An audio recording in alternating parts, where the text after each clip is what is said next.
అదే ధనుష్ చిత్రం చూసినాం. ధనుష్ చూసిన సినిమా చూసిన తర్వాత ఏమనిపిస్తుంది అంటే ఈ తమిళ ధనుష్ హీరోకి మాత్రం ఒకే ప్లస్ అవుతుంది. ఇంకా జోడించాల్సి చాలా ఉన్నాయి అనమాట. ఇంకా మ్యూజిక్ అయితే కానీ ఇది టోటల్గా ప్రజల్లో ఉండదు. ఇది కథ అంతా కూడా ఎక్కువ క్యారెక్టర్లు ఉండవు, 4-5 క్యారెక్టర్లే ఉంటాయి. బయటకు వెళ్ళిపోతుంది కథ అంతా కూడా.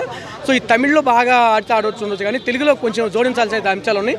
చాలా కలపాలి. ఇంకా హాలీవుడ్ హిట్ తర్వాత ఆ రేంజ్ యాక్షన్ సీక్వెన్సెస్ ఏమైనా ఉన్నాయి ఇందులో? ఎవరికి? గ్రే మ్యాన్ అని ధనుష్ హాలీవుడ్ మూవీ ఉంది. ఓకే, ఆ గ్రే మ్యాన్ దానికి దీనికి అసలు సంబంధమే లేదు. యాక్షన్ సీక్వెన్స్ అంటే కథ అది వేరు, ఇది వేరు కదా. యాక్షన్ సీక్వెన్స్ అంటే ఆయన పెట్టుకున్న కథకు తగ్గట్టే బాడీ లాంగ్వేజ్ వస్తుంది. కానీ చిన్నపిల్లల నుంచి పెద్దవాళ్ళ దాకా అందరూ చూడాల్సిన మూవీ, అస్సలు మిస్ అవ్వద్దు. ఇక్కడ ప్రాబ్లం ఏంటంటే అసలు మూవీకి పబ్లిసిటీ అనేది లేదు. 0 పబ్లిసిటీ వల్ల అసలు ఆడియన్స్ ఎవరు రాలేదు. ఒక 50% ఆక్యుపెన్సీ వరకు ఫిల్ అయింది.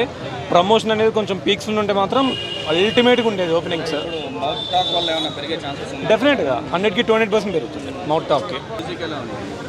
బీజిఎం తెలిసిందే కదా, ఆడియో మనకి ఎలా ఉందనేది. బీజిఎం కోసమే వచ్చాను నేనైతే ఆబ్వియస్లీ చూసి టీజర్లో. డెఫినెట్లీ కన్ఫర్మ్గా నేను 5కి 5 ఇస్తాను.